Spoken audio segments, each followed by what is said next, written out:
Hey guys, Manoj Agarwal here. Today I'm going to talk about leadership, especially in a global pandemic crisis like this one. Leadership is quite important, actually, particularly in the time of crisis, because a lot of people are running around with high emotions. They are struggling to make the right decisions. They are struggling to find some certainty in the situation. True leaders are really important, and frankly speaking, in most crisis situations, true leaders emerge. So I'm going to talk about that in this video. And the fact is that things which I'm talking about, if you really implement these, you will experience a huge rapid transformation in life. Some of the things that I talk about, I've documented them. Go check out the full case study. I'll drop the link below, but the link is simple: innerget.com, innerget.com.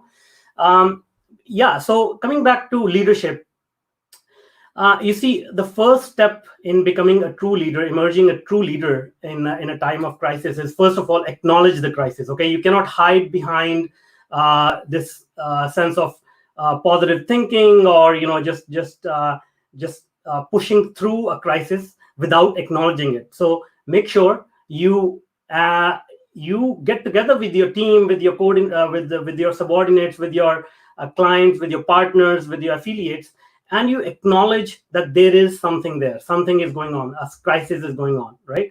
So once you acknowledge that, then you need to figure out what are the action steps you can take to address the crisis right now. Because see, the thing is, there are a lot of things in this world that are totally outside of our control. When are we going to get the vaccine? Unless you are working for a vaccine company or a pharmaceutical company, you pretty much have no control over when the vaccine is going to be tested, is going to be available, and whatnot.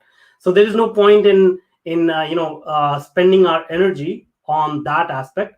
All we can do is we can think, okay, we are under lockdown right now. So what are the things we can do right now to make sure that we are secure? We move forward, we take care of our family, we secure our future no matter what happens, right? So brainstorm along those lines with your team. I'll give you quick examples.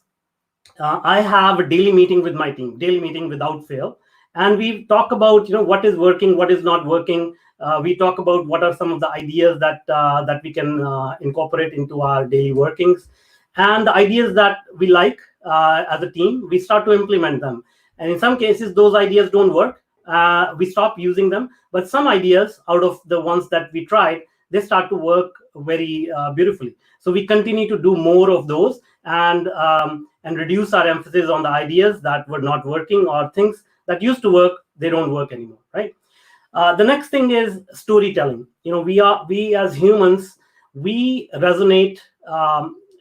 Stories resonate with us. We pass on our our life story through books to the next generation. We learn from our ancestors based on stories. In the ancient times, when there was no paper, there was no recorded text, we used to pass on this knowledge through stories, and that has stuck with us. So you really need to get better at engaging other people through storytelling, but be an authentic storyteller. Don't make up things. So tell them exactly how you are experiencing life, so that people can relate to that. They are living their own life experience, but as you share details of your story, you were laid off, or you're living in a crowded place, or you're experiencing a heat wave, you're experiencing boredom, you're experiencing mental health issues, or stress, or whatever the case is. If you're authentic, you share that story with others, it will resonate with people. They will start connecting with you, right? So do that with your own team, do that with external people that you interact with, and help them understand what you are going through, so that they can see themselves in your life experience and connect with you, right? The other thing is, don't be afraid. As a leader, if anybody senses any fear on you, I mean, the thing is, who is not afraid? But the fact is that fear is something.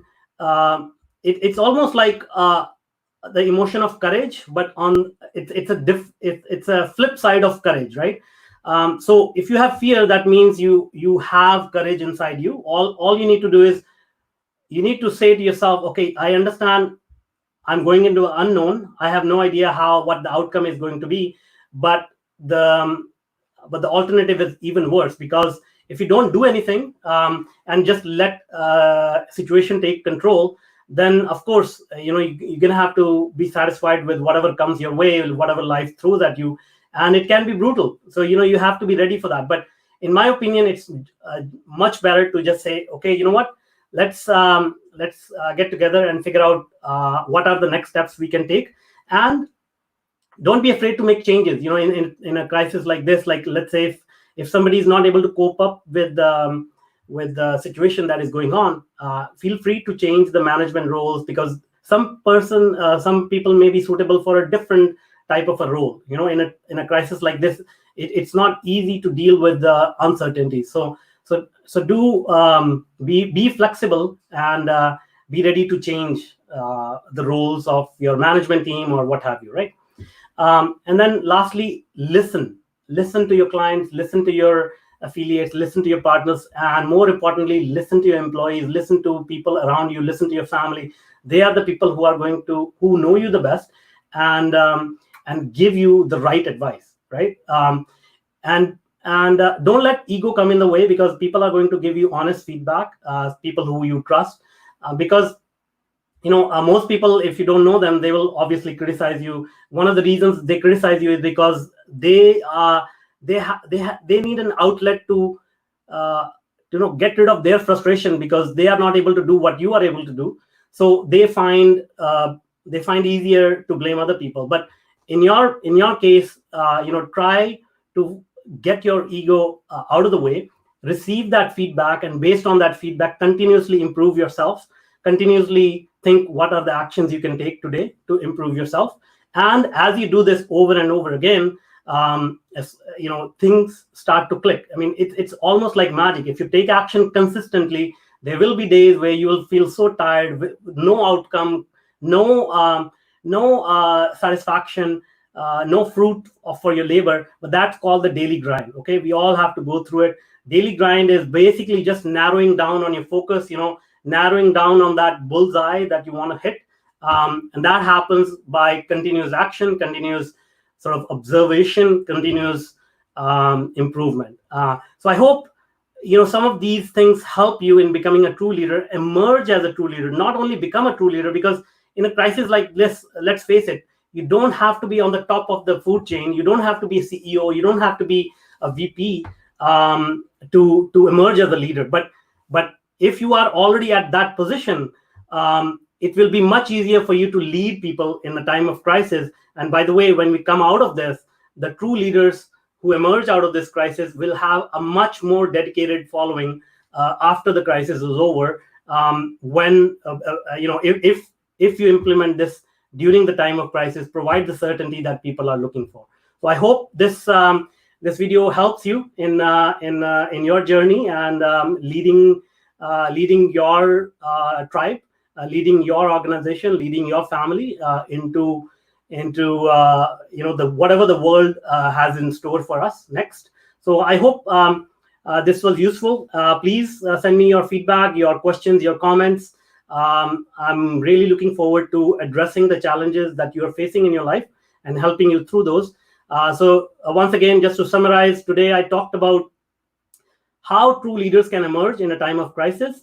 And really, if you really implement these techniques, you'll see a huge transformation in your life. And I have documented some part of my journey on Medium. So if you want to read it, go to innerget.com and leave a comment and let me know how you like it. Keep safe and stay healthy, and I'll talk to you soon. Thanks. Bye.